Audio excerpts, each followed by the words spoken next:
ทยากรท่านต่อไปของเรานะคะจะมาแชร์ประสบการณ์ในการกำหนดแผนยุทธศาสตร์แล้วก็ตัวชี้วัดของเมืองและการขับเคลื่อนเมืองให้เป็นสังคมของการเรียนรู้นะคะวิทยากรท่านนี้ค่ะเป็นแชร์ Knowledge City of Melbourne นะคะท่านมาจากประเทศออสเตรเลียถ้าหากว่าพร้อมแล้วนะคะขอเสียงปรบมือต้อนรับดร. แจ็คกี้วอตส์ค่ะ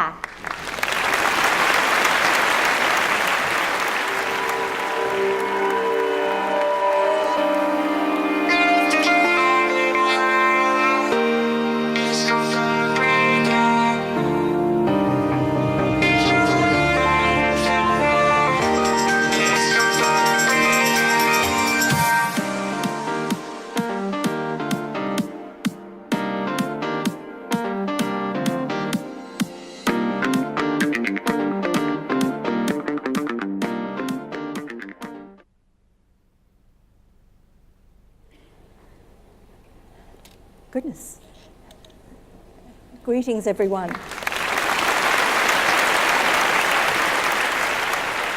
Now, given that the technology seems to be a little unreliable, just slightly, I'm resorting to old-style technology here. I'm using a stool on which to put my paper notes. Now, I think that you will all agree that what we've heard so far is absolutely inspiring. I think that it's very important to get this. I think whoever put this collection of speakers together needs to be commended because we're all presenting to you quite a different approach to the knowledge city and the smart city. And I hope that you'll find in my presentation much that will be consistent with what's been said, but much that will perhaps give you cause to think in a different way about Melbourne's understanding of a knowledge city and Melbourne's understanding of where it can take its citizens. So, I'm going to try and change the slide. Is everyone ready? Go. Yes. Thank you all. So what I want to say to you about knowledge cities is that they don't come out of nowhere. They're actually sitting in a historical context, a social context, and a political context. And no matter what city we're talking about, or whatever nation we're talking about, we can't lose sight of this. So what I'm going to talk to you a little bit about is Melbourne's emergence. And as I'm telling you about what happened in my city, you're going to be thinking about what's been happening in your city over the last couple of hundred years, because the reality is Melbourne is a very new city in global terms. We were established, the European establishment anyway, was in 1832. Naturally, we must refer to our Indigenous population, which has been there for 60,000 years. But let's say European Melbourne commenced in the 19th century. And it's a very young city in another way too. Our streets are completely full of young people. Higher education services as a part of our economy is hugely important. So our streets are full of young people. And in the past, our streets were not there at all until relatively recently. It's my view that this youth that's characterised our city has been a great good fortune in the past and in the present. Because in fact, Melburnians tend to be very optimistic, very open to change, and very possibly one of the very leading cities in the world of reimagining their future. We have this in common with much of Australia, but Melbourne particularly seems to have developed this character of being prepared to imagine the future. In the mid-19th century, not long after Melbourne was established, you may not know this, I didn't know this until I was just researching recently, it was called modern Melbourne.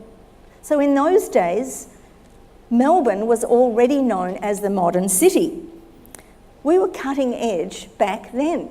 So imagine the mindset. We've got this European city transported by sailing ship, if you like, into a remote, somewhat exotic location, and yet it was still called by the Europeans elsewhere as well as in Melbourne as a modern city.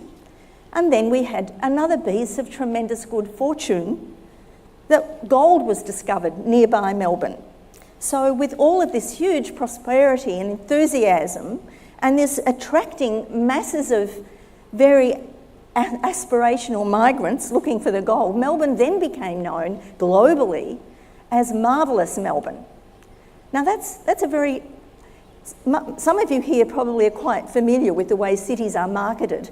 What a terrific thing to commence with. First modern Melbourne, and then marvellous Melbourne, and now we've got knowledge Melbourne. I really think we're on a bit of a winner here.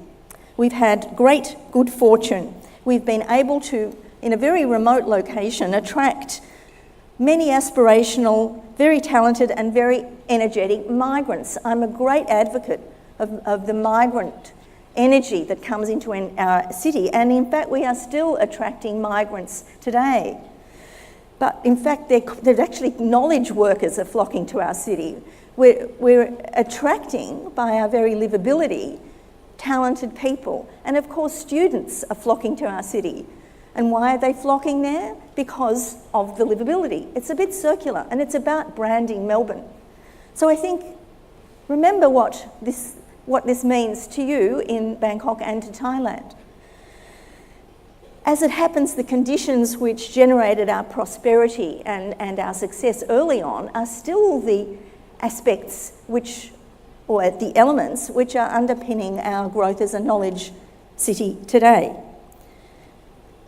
Relative prosperity, migrants, energy, comparatively social harmony, and all of this assisted us in the early days, moving away, just as many countries in Southeast Asia are doing. We're having to move from the agricultural into the manufacturing and now into the knowledge economy.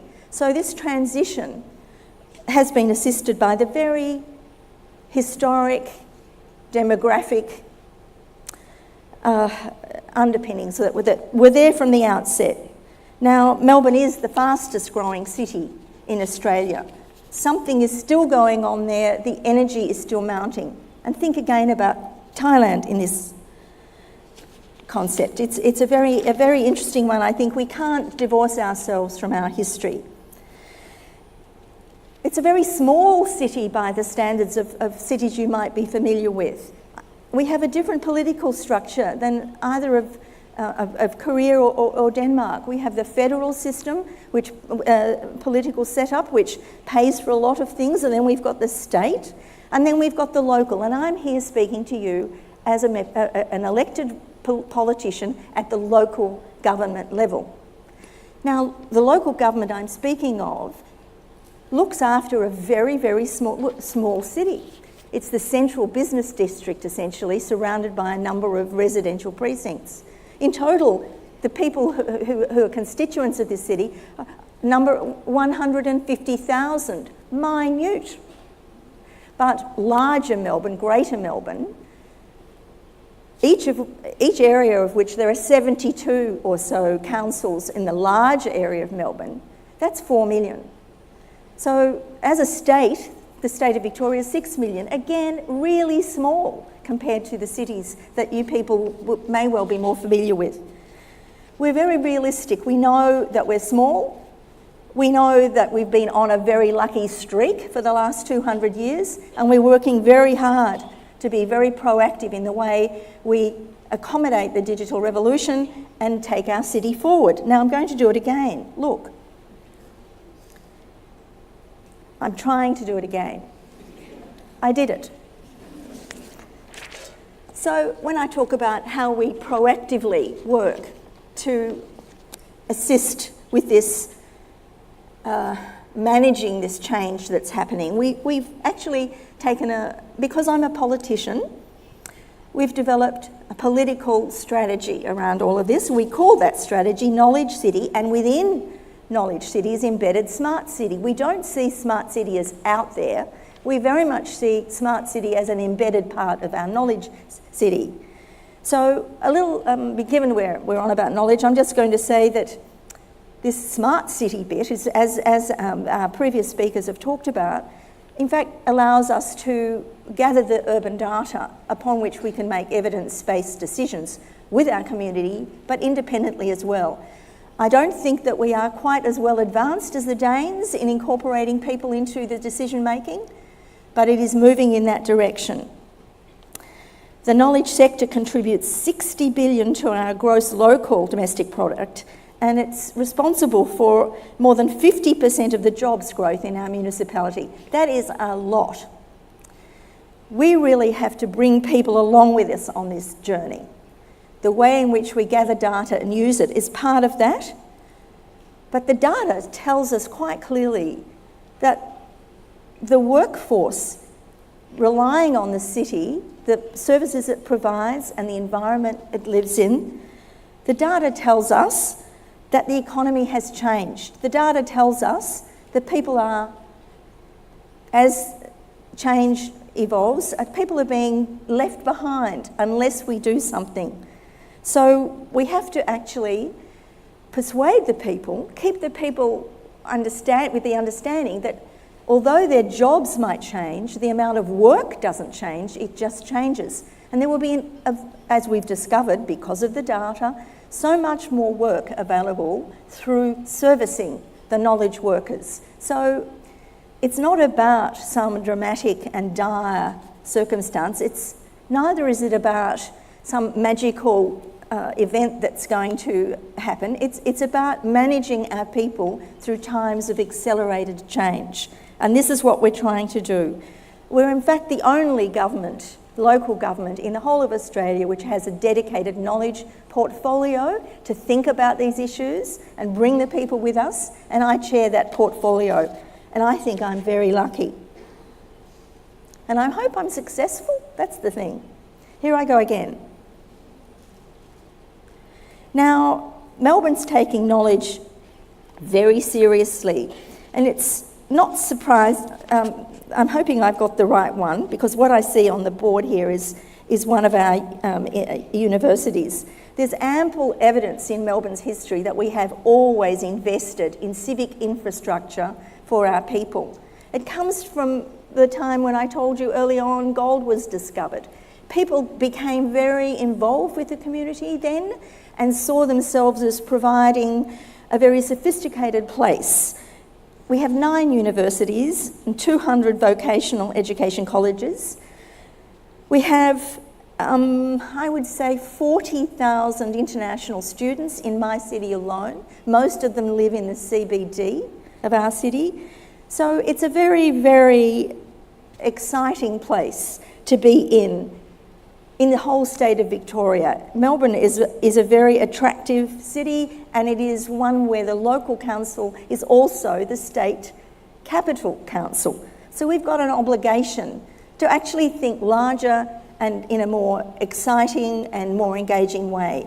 We are definitely seen by the state government as a model for the rest of the municipalities around the state. So we've already heard from our previous speakers about one of the things we can do around, in a sophisticated way, the way data can be used. But what I would like to say about this data, it's been alluded to by the earlier speakers, it's all very well, but our people have to understand why they're giving us that data, because privacy is a huge concern, and what we can do with it. And that's not easy for everybody to understand. So I'm going to move on now to this one. I'm trying. Here's the nub of it all, as far as I'm concerned. I commenced my political career in local government coming from a community activism past. I was a community activist before I was a councillor. So of course it matters to me that the community is up front and in the centre of all of the thinking that goes on in this city. We have one aspiration which guides everything about the knowledge city, and that aspiration is to ultimately create a viable, sustainable future for our entire community. Now, this will involve obviously devising a range of programs. It all hinges on accessibility. And we've just heard, haven't we, about an absolutely exemplary public library in Aarhus. But I have to say that the City of Melbourne too takes this position that libraries are what are the major piece of civic infrastructure in relation to the knowledge sector. All of that we do to support our community through this transition, it's not rocket science, it's not even that smart, because what we're dealing with all of the time are the same needs as people have always had. The need to be part of a community, the need to understand what's happening in their world. So we devised a series of programs, and I'm just going to refer to a few of them for you, but 6 libraries, as I would say, are central to that. We have to invest in these kinds of infrastructure, and I'm not sure, but I'm fairly confident the Danish libraries are as free as ours. We really do want our people to have total access, not just to the traditional books and even online. We're moving into 3D printing, recording, sound recording equipment, and work spaces, which you've seen in Denmark already. We do a lot of classes around IT, literacy, and because we're a hugely migrant city, we have to do quite a lot of literacy and homework assistance too. So it's all accessible, it's all free, and it's all making it real for people as we hurtle to our future.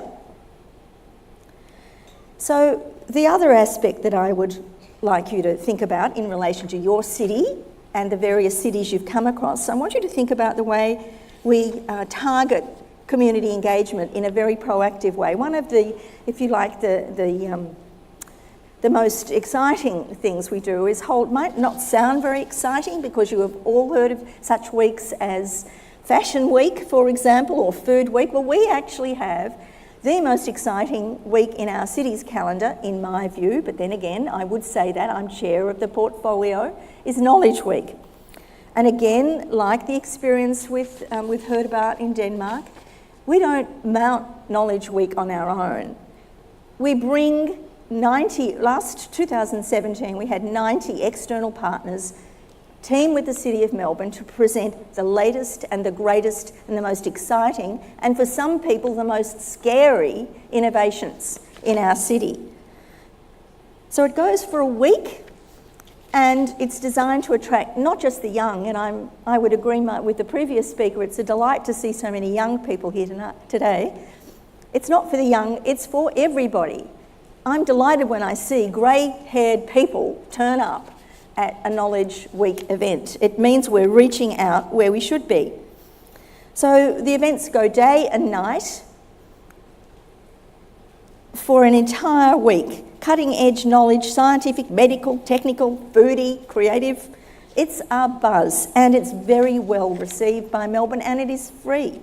Everybody comes and everybody loves it. The conversations that are started there are really very exciting because they involve such a range of people preparing to share what they've got. So one of the keynote speakers in 2017 was a woman you may have heard of. Her name is Catherine Ma. She was our international keynote speaker, and she runs the Wikipedia Foundation. And she said something which resonated with me because it actually says what we are about in Melbourne. We're about the democratisation of knowledge. Think about that term. Wikipedia say that's what they're about, and we know that's what we're about too. So our community during Knowledge Week rubs shoulders with scientists and nerds and innovators and startups and all sorts of people. We have to understand, from the Melbourne perspective anyway, that knowledge is a public asset. It should be free and it should be totally accessible. Now, what I want to talk to you about is another very small, very low-tech Melbourne response to the knowledge economy, if you like. And we've been actually doing this like Korea. We've been working on this thing for quite a long time. For 17 years, we've been holding these events called Melbourne Conversations.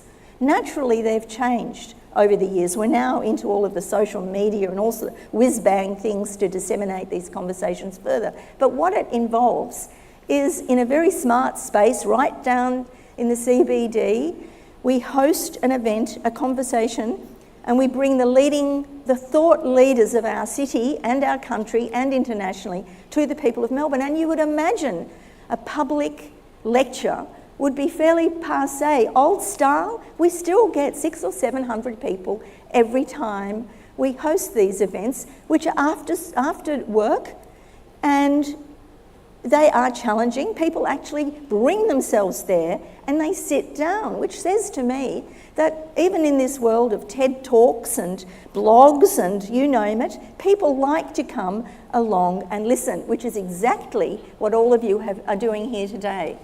People are human beings first and foremost, and they enjoy getting information in real time in one place, and that's why it's been such a success.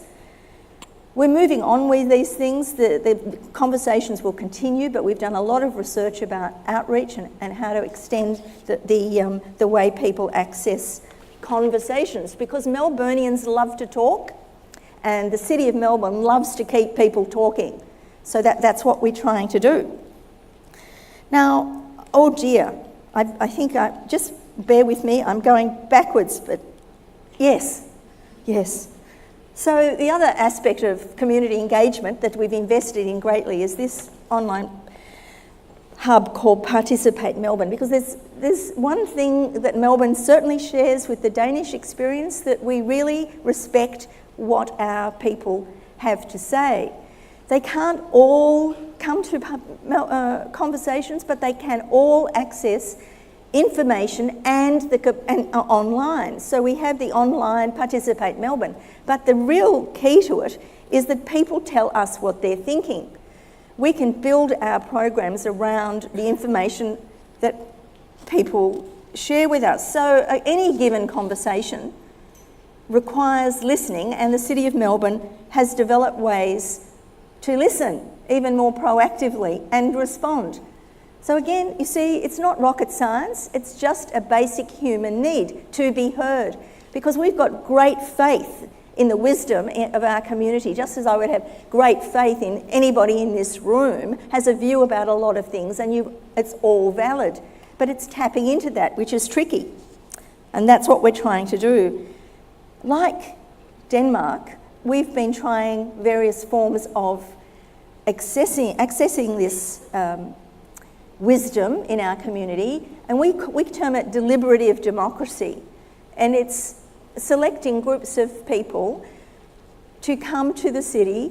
It's very scientifically worked out that they're absolutely representative, age, gender, career, ethnicity, every which way. The last one we did was on our budget deliberations, and I think there were 41 people.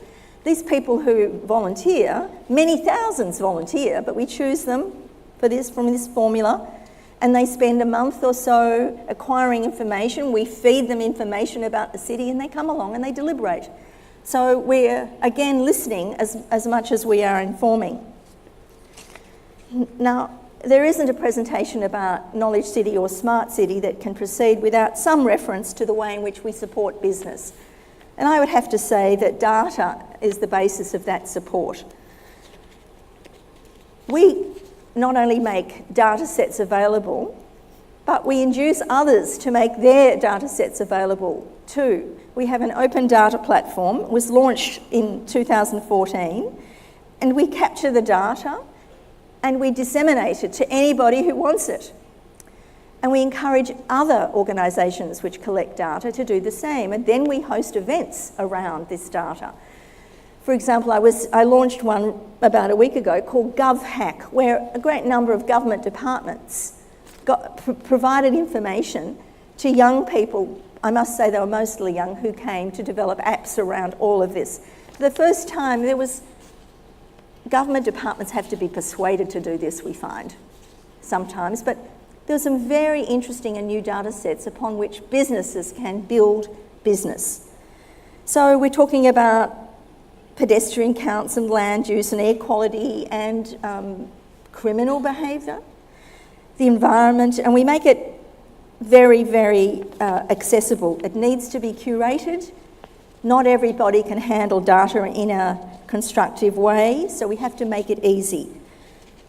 the City of Melbourne data effort, if you like, the whole is a model and it's been adopted in other cities.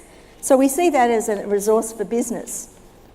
And we really see that another thing that we can do, which I'm very excited about, but you know all about this, given the age group of the crowd here today, you know about startups. I think I might have, oh, forgive me, I'm going backwards a bit. Now I'm going forward. So we've developed a startup action plan, but it's my experience that government isn't all that good at picking winners.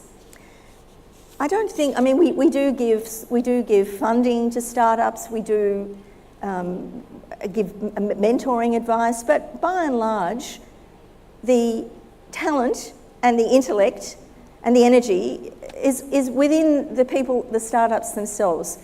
We can provide the information, but in my view, we have to facilitate, but basically get out of the way. People really are onto this, and the startups in Melbourne alone have grown by an incredible 750% in 3 years. So whatever the facilitation we're doing, the form of it, whatever the effort we're putting in appears to be working. And it's definitely my experience is that facilitate, encourage, set the scene, and let the smart people get on with it. Now, the other thing that we would agree with Denmark about is this, actually, that this is I've got ahead of myself, but you can cope with that, I'm sure. What we've been doing is working very much to encourage co-working spaces. Libraries are, of course, co-working spaces, but leaving aside the libraries, in Melbourne currently, we've recorded 170 co-working spaces in the CBD. It's really where people rub shoulders with each other. It's really where connections occur. I'm curious to know what the gender divide is in Thailand is about these kinds of things, but it's my observation that many of the startups and a lot of the technology centred work that's being done is pretty overwhelmingly male. So we're doing quite a bit to redress that. I know that we have specific working space for women, more than one in Melbourne now. So if it's not a problem in Thailand, all well and good, but I think we have to perhaps understand that that could be a problem. It's clear there's plenty of research telling us, isn't there, that synchronicity is creative. If people are together, good things happen. If people can meet in relative ease, in convenient locations, good things happen. So just perhaps a month ago, we've created this hybrid thing called an innovation district to the north of our city. So there are at least 2 universities, the museums, a couple of museums, some working spaces, 3 or 4 major hospitals and a biomedical research institute, all in this innovation hub. And it's more or less an official agreement to collaborate, formalised probably with what's happening anyway. But the city is inclined to want to facilitate it, and we're doing that by creating this concept of the innovation district. Now, I'm nearly finished, and I'm just going to conclude with the idea, I think I'm at the end of it now. Yes, I am. I just want to refer to my feelings as a Melburnian here before you, listening to these terrific programs happening in Korea and happening in Denmark, and thinking how it must feel to be in Thailand. What would be the Thai experience of hearing all of these things? I hope that it's inspirational. I hope that in what I've explained to you about what we're doing in Melbourne makes it accessible to you.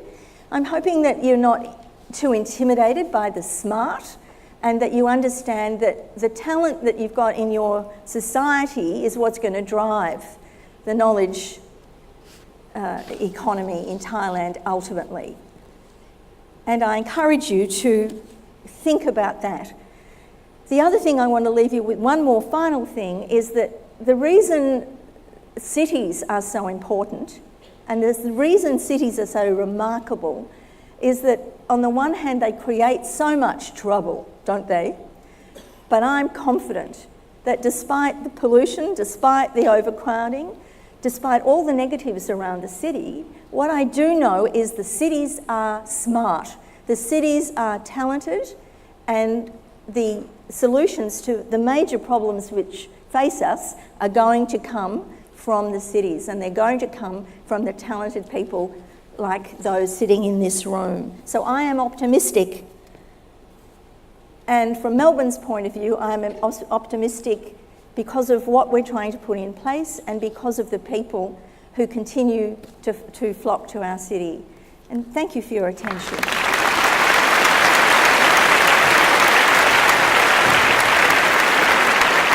Dr. Jackie ขอบคุณมากนะคะ Thank you. Alright เมื่อกี้ที่เราได้ฟังไปแล้วนะคะทำให้เรารู้สึกถึงการที่ทั้งหมดที่เมลเบิร์นได้ทำนะคะทำภายใต้หลักคิดว่าความรู้ข้อมูลต่างๆเป็นของประชาชนทุกคนนะคะแล้วก็ต้องทำให้สามารถที่จะทุกคนเข้าถึงได้ง่ายที่สุดโดยการผ่านทาง Open Data Platform ค่ะที่แต่ละส่วนก็จะนำเอาข้อมูลมาเปิดเผยแล้วก็มาแชร์กันนะคะในวันนี้นะคะเราได้รับฟังวิทยากรทั้งหมด3ท่านแล้วค่ะแต่ว่าเรายังได้รับเกียรติจากแขกรับเชิญพิเศษอีก1ท่านนะคะซึ่งท่านนี้นะคะจะร่วมพาเราไปทำความเข้าใจเรื่องของ Knowledge City Ecosystem and Empowerment องค์ประกอบและโอกาสในเมืองแห่งความรู้ได้ดีและก็ง่ายยิ่งขึ้นนะคะขอเสียงปรบมือต้อนรับรองศาสตราจารย์ดร.สิงห์อินทรชูโตค่ะ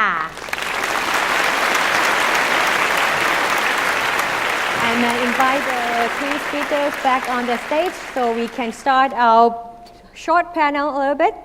So ดร.จงซุงวานนะคะขออภัยคุณ Mary Ostergaard and Dr. Jackie Watts could you come back on the stage สวัสดีครับสวัสดีครับมีเจอเจอแล้วนะคะดร.สิงห์จะมาพูดคุยแล้วก็จริงๆเราจะสรุปประเด็นของทั้ง3ท่านที่ได้คุยกันไปเกี่ยวกับ case study ของในแต่ละเมืองใช่ไหมคะซึ่งไม่ใช่เรื่องง่ายเลยนะครับในการสรุปของแต่ละท่านวันนี้นะครับก็ผมก็ยินดีครับและเป็นเรื่องที่ผมคิดมาสักพักนึงแล้วด้วยว่าการที่เราจะพัฒนาSmart City ต่อไปเนี่ยมันควรจะมีลักษณะไหนนะครับ Please take a seat แต่ว่าแต่ละท่านก็ดูเหมือนจะมีคีย์เวิร์ดที่สามารถที่จะเชื่อมโยงกันได้นะคะใช่ครับผมคิดว่าก็สวัสดีท่านผู้มีเกียรติทุกท่านนะครับแล้วก็สวัสดีคุณซูชิงด้วยนะครับ Welcome and thank you very much for your great presentations.And sorry about the inconvenience with the clicker and the pointer. Technology always like that. Exactly. ครับก็ I will summarize a little bit about what you guys said and สิ่งหนึ่งที่ผมพบว่ามีความเหมือนกันกว่าที่เราคิดไว้ตอนต้นนะครับก็คือว่า issue ที่เกี่ยวกับเรื่อง Smart City เนี่ยมันจะมีหลายแนวคิดมากนะครับมันมีแนวคิดที่บอกว่าเราควรจะเริ่ม Smart City จากมุมมองของเทคโนโลยี driven หรือเปล่าก็มีมุมมองของดร.วาที่กล่าวถึงหรือ Smart City ควรจะเริ่มจากมุมมองของ human driven หรือเปล่าสองมุมมองนี้เนี่ยจะมีมุมมองที่3นะครับว่าไม่เชื่อเรื่อง Smart City ที่จะมาเริ่มจากมุมมองของเทคโนโลยีหรือ human ด้วยซ้ำแต่เชื่อว่า Smart City เป็นของหลอกลวงของภาค private sector ที่ทำให้เกิด wealth ของบางองค์กรใดองค์กรหนึ่งนะครับวันนี้สิ่งที่ผมพบเป็นเทรดเดียวกันหมดของทั้ง3 speakers นะครับคือทุกท่านมองว่า smart city เนี่ยคือ people centric ชัดเจนมากถึงแม้ว่าดร.วาเนี่ยจะมาจากมุมมองของ technologist มาจาก ICT นะครับ information แล้วก็ communication technologyนะครับแล้วก็เป็น expert ทางด้าน network logistics ต่างๆของเมืองนะครับแม้แต่ท่านเองที่พูดถึง fourth industrial revolution แต่สิ่งที่ strike ผมมากคือท่านพูดถึงว่า smart city platform เนี่ยมันมีหลาย layers มากมีทั้ง service layer นะครับหรือว่าชั้นที่เรียกว่าเป็น service ต่างๆที่พูดถึงเรื่อง city innovation หรือ algorithm ต่างๆหรือระบบแนวความคิดกระบวนการคิดมีทั้ง data layer ที่หมายถึงว่าการที่เราจะมาแชร์ data กันที่ทั้ง2ท่านทั้ง3ท่านที่พูดถึงว่า data สำคัญมากไอ้ data คืออะไร data คือข้อมูลครับข้อมูลที่เมืองเนี่ย collect ทุกวัน ทุกเวลาทุกวินาทีมันจะเรื่องน้ำเรื่องไฟเรื่องคนไอ้กล้องที่เราเห็นติดตามถนนต่างๆเนี่ย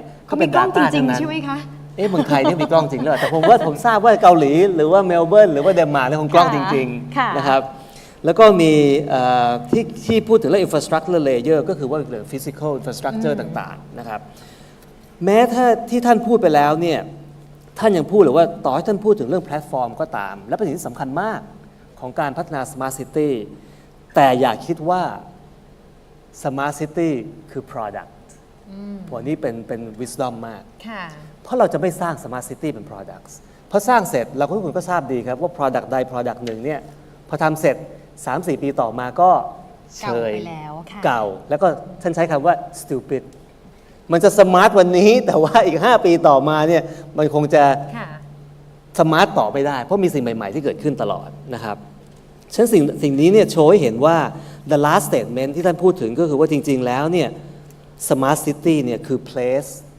ที่ built สำหรับคนที่สร้างขึ้นมาสำหรับ citizens นะครับอันนี้คืออันที่ซึ่งถูกคอนเฟิร์มมากสำหรับมารีที่พูดทันทีเลยว่าใช่ smart city เนี่ยคือพื้นที่สำหรับคนให้มามี dialogue กันให้มา cooperate กันนะครับให้ทำงานร่วมกันแต่ที่มารีพูดถึงอีกอย่างหนึ่งคือ smart city เนี่ยมี physical environment ด้วยโดยใช้ library เนี่ยเป็นพื้นที่ทำให้เกิด dialogue เพื่อให้ data flow ต่างๆเนี่ยที่เราเห็นว่ามันเกิดขึ้นในทำให้คนแลกเปลี่ยนความคิดความอ่านความสิ่งต่างๆเนี่ยมันเป็นส่วนหนึ่งของการให้เกิด cooperation แต่ถ้าไม่มีพื้นที่ไม่มี urban plaza มารีก็พูดถึงการที่บางทีเรามักจะรู้สึกว่าเวลาพูดถึง smart city หรือว่าห้องสมุดเนี่ยมักจะคิดถึงแต่ต้องมาดูหนังสือนะใช้คำว่าหนังสือในการดึงดูดเข้ามาหรือว่าเรามีเทคโนโลยีที่ล้ำสมัยแบบนั้นแบบนี้นะแต่อันที่จริงแล้วคือมันเป็นเรื่องของ physical มากกว่าใช่ไหมคะใช่ให้คนมารวมกันขนาดตัวหนังสือเองนะฮะฮามารียังบอกว่าการยืมไม่เห็นเพิ่มขึ้นเลยแต่คนใช้มหาศาลมากนั่นหมายความว่าพื้นที่ของห้องสมุดเนี่ยเป็นพื้นที่ of cooperation และ dialogues และสร้าง new relationship นะครับซึ่งอันนี้คือสิ่งที่ผมคิดว่าเป็น wisdom มากว่าบางทีเนี่ยก่อนที่ผมจะฟังเนี่ยผมก็คิดว่าโอเค smart city ถ้าเรามี data มีการ flow ทุกอย่างแล้วก็มี fragile environment ทำให้คนสามารถจะพัฒนาต่อไปได้แต่เราต้องไม่ลืมพื้นที่ที่งดงามมากแล้วมันกลายเป็นพื้นที่ที่สร้างเมืองใหม่ขึ้นมาสร้างจุดใหม่ขึ้นมาซึ่งอันนี้เมืองไทยเนี่ยจะได้เรียนรู้อีกเยอะเลยนะครับใช่ค่ะแล้วก็พอมาถึงท่านสุดท้ายแทบจะไม่ต่างกันคอนเฟิร์มมากว่าจริงๆแล้ว Smart City สำหรับแจ็คกี้นี่คือ for the people และแถมคอนเฟิร์มว่า City เนี่ยหรือเมืองเนี่ยมันสมาร์ทอยู่แล้วครับมันมี talent อยู่แล้วเต็มไปหมดเลยเราจะ capture talent ตรงนั้น cultivate talent ตรงนั้นออกมาเป็น startup ต่างๆเป็น new business ต่างๆเกิดขึ้นเนี่ยมันเกิดจากคนที่อยู่ในเมืองดังนั้นตัวเชื่อมระหว่างทั้ง3ท่านเนี่ยมันมีคีย์เวิร์ดแค่คำเดียวเลยคือคำว่าคนจริงๆใช่เป็น people centric มากแต่ผมอยากจะถามทั้ง3ท่านต่อนะครับจากตอนนี้ว่า I have some question for you I think you have heard the translations of what I said to them My question is that when we talk about smart city we talk about business we talk about people gathering together Do you see that smart cities bring happiness to people? How do you see happiness fit into smart cities? This is the same question for every speaker. For every speaker, that I would like to hear from you. I can go first. Is this on? Yes, I can hear you. Yeah. I think that's a very good question because it's actually something that we've been discussing a lot. Aarhus is also a smart city. And I think in the beginning of the whole smart city initiative, the goal was to make people happier, but the focus was very much on technology and on making businesses smarter. So that's where we come in. Because now it is so developed that we know that we need to get everybody on board. So much have happened already that nobody knows about. So nobody knows what the impact on their own lives are. So that's where libraries see themselves. We see ourselves as focusing. So yes, I do think that smart cities will make people happier if we're smart enough to actually focus on how it makes people happier. Smart cities are not interesting in itself. just like technology is not interesting in itself. Well, personally, I think they're interesting, but that's more a geek thing. But what's interesting is how can it help us how can it help our own growth, our personal growth? If smart cities help people grow, then will be happier for it. Yes. When you say growth, did you mean economically or No, personal growth, human growth. human growth? Yeah. So I have mixed feelings about this, or certainly different thinking. Yes, it will make people happier to the extent that I believe everybody has to have a quality environment. I believe people have to have decent air. People have to have decent food. I think that congestion has to be dealt with, and I can see that a smart city can help that. What we have to be careful of is that smart city doesn't morph into support entirely for business. Now, but having said that, it's absolutely abundantly clear that people have to be employed. So we do need to support business. And my take is that the new businesses are going to come out of the smart-ups. And to do that, for the smart-ups to grow, they're going to need venture capital, they're going to need investment. That's going to go or flood to a place where talented people are, and talented people go where it's livable and pleasant to bring up their families. So it's kind of circular. So the happiness might be an inadvertent, not an inadvertent, a happy byproduct of the smart. So you don't see happiness as a goal of the smart city, but you see happiness as a byproduct. Well, that's quite interesting. It will, and I mean, I think pursuit of happiness is a concept we could debate anyway. Yes. But no, it might be, let's say, a byproduct. But people are going to be happier if their cities are clean and their cities are well managed, and that they Yes, feel indeed. as though they're listened to, which is my particular enthusiasm. That's the most difficult question I have. For the first time, I feel like I have to learn Thai language. If I can speak Thai language, then I can explain very well. You can use Google Translate that and you just show us. I can use my app, Google app. So I think I don't have a right answer to your question, but anyway, I think happiness may be defined differently, generation to generation, place to place. If my grandfather live in Seoul right now, he must be very happy because he can eat everything he wants. But now Seoul citizens are very angry about everything. So Even though the environment is much better than 20 years ago. Physical things, we can satisfy physical needs, but I think emotionally we have K-pop, so we also satisfy in emotional way.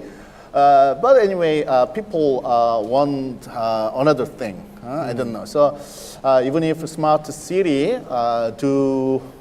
are working very well, I work very well, but I think there are still people feel some dissatisfaction in this reason or another reason. So we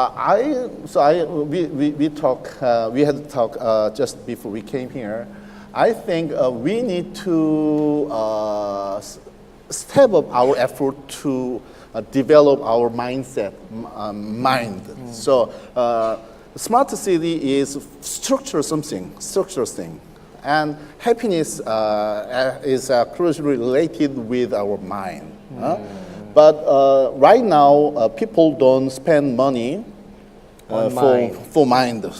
So, but interpersonal relationship, there are many things related with mind.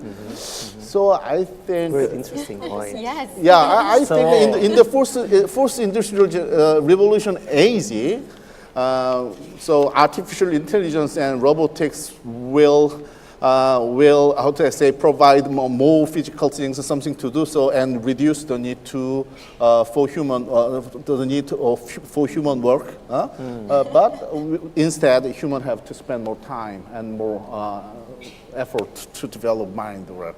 Something like that. Yeah, Yes. sure, please. I wanted to add one thing. You know how there are always these world research on which country is the happiest country in the world, and Denmark always scores either first or second. Yes. And what I think that's not interesting in itself. The interesting thing is why. Yes, And there are three things that apparently make people happy. Transparency, that you can see what happens, how decisions are made. Anti-corruption, that you feel trust, that you trust that people, that society, that the government are actually taking care of you and that you are taking care of each other. And then finally, the ability to influence and impact, to feel that you can actually do something and then you will change where you came from into where you want to go. And I think that if smart cities are constructed in a sense that supports these three things, I think it will make people happier. So you see smart city as good governance. How to Hopefully. integrate people. Certainly a feature of that. It's about the governance. Well, partly, yes. So when we have that, then it leads to happiness. But for Dr. Juan here, you may look at happiness and smart city are two different things. So maybe because you are a technical kind of person, or are you an intelligent, artificial intelligence, or a robot that you can separate two things? I think it's very interesting. But the three things that you mentioned maybe is a guarantee of the basic of happiness. Right. Okay. Jackie. Yes, Dr. Yeah, Watts. I'm just, you see, I personally don't know enough about what makes Thai people happy. โอเคมีอะไร Good บ้างที่ทำให้ question. เรามีความสุข I think we are wondering the same. Yes, exactly. What will make us happy? For Jackie, example, for me, that I am listened to by my government makes me happy.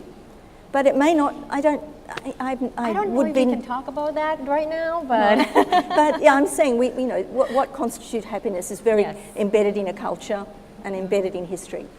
Another interesting point I heard during your speech is that you feel that the intellect, the talent is rooted in the city itself. The city is very smart in itself. What if we have to build a smart city out of scratch? How would that happen? In your view especially, because you have done 30 smart cities already in Korea, how would one go about starting a smart city? Should we pick a location that's already there because of what you said, is rooted in history? Or how shall we do it if we have to start elsewhere that doesn't really have a city before? well, I think this is something that Thailand tried to do many times, but we haven't exactly succeeded Exactly. yet. So Well, it we would have to be start it. interesting to hear your point of views. I could cite you the example of our capital city. Australia's capital city is a constructed city, Canberra. And it was because two states couldn't get on, so they made the capital city, which is an extremely smart city full of very talented people. But whether they're happy or not, I couldn't say. They're not smiling? There are a lot of public servants and there are a lot of politicians. I'm being facetious. I'm fairly confident they're about as happy as everybody else. But I'm thinking that is my personal experience with a constructed city. But perhaps Korea has a different experience. Older city and the new city and older city, the approach should be quite different. Yes. So new city, the smart city in new city, for new city is very easy. Oh. Yeah, very easy. It's money game. If you have money, we can build. So because you build a city from the scratch, Yes. and so you can put all the technology and you can put something you want into the city. But one of the disadvantages of new city is that even if you make a wonderful you make wonderful city, yeah. but the people don't recognize the benefit easy because new cities always much convenient, much advanced than all the cities. So if you build a new city as a smart city, then you try your best, but you don't receive big approach from the resident. But older city, it is very difficult, financially difficult, and also older cities, you need to persuade residents because there are many interest conflict. You have to persuade and very difficult. But once you succeed, the benefits are very, very clear. Everybody recognizes the benefit. So for me, I'm more interested in building smart city in over the existing city. Yeah. Okay. We should open the floor. Yes. We should invite questions from อันนี้จะเป็นช่วง Q&A จะเป็นช่วงหลังจากนี้นะคะ ตอนนี้เราจะเป็นการรวมแต่ว่าขอให้ทางคุณออสเตอร์กัดได้ตอบคำถามเมื่อสักครู่ก่อนแล้วเดี๋ยวเราอาจจะจบการเสวนาตอนนี้สั้นไปก่อนนะคะ so what your answer would be Oh, for the last question? Yes. Well, my answer is very difficult because I think it also has, the answer will be determined by your cultural context. So if you're living in countries where it's normal to create new cities, then it wouldn't be so strange. In Denmark, that would be something that I would probably never recommend. To create a city from scratch. But in a sense, Docklands, is it your dock? No? No, dock is a building. Oh, Dock is not a the whole building. waterfront. Well, that's actually my point, is that the whole waterfront is a new part of the city. And we know that to create just a part of the city will take maybe 30, 40 years in terms of not just finishing the building, but making it a city, making it a livable space. So civic center. yes, and creating the life between the buildings. And I think that's what you see when you in Denmark, diversity in cities is extremely important. So, and it helps create the environment that people want to be in. So if you build one city in a very short period of time, the buildings, just pure architecture, the building will be quite similar even, or you'll be trying to make them different and then enforcing some sort of fake architecture into that theme. So the diversity of what a city looks like and what you can do in a city is very, very important. And sometimes that's not very compatible with smart infrastructure. And but I think it's part of what makes a city livable. And I think you guys in Australia, you've built cities from scratch, but it took a lot of years in terms of making them livable for people. And this diversity is not evident in the city that I described. Yeah, it is actually. I love Melbourne. So. No, not my city. Certainly my city, but I'm talking about Canberra. That's true. No, that's true. Yeah. Oh no, Melbourne is hugely diverse. Okay, unfortunately that's all the time we have for this panel. So thank you Dr. Huan, thank you Dr. Watts, and thank you Ms. Ostergaard และขอบคุณดร. สิงห์ด้วยนะคะ เดี๋ยวเราจะพักกันก่อนสั้นๆนะคะ15 นาทีค่ะ เราจะกลับมาเจอกันอีกครั้งนะคะ เวลาประมาณบ่าย 3:15 นาทีนะคะทุกท่านสามารถออกไปเข้าห้องน้ำเดินเล่นได้ก่อนนะคะแล้วเดี๋ยวกลับมาวิทยากรไทยอีก4 ท่านรอทุกท่านอยู่นะคะเดี๋ยวกลับมาเจอกันค่ะ สวัสดีครับ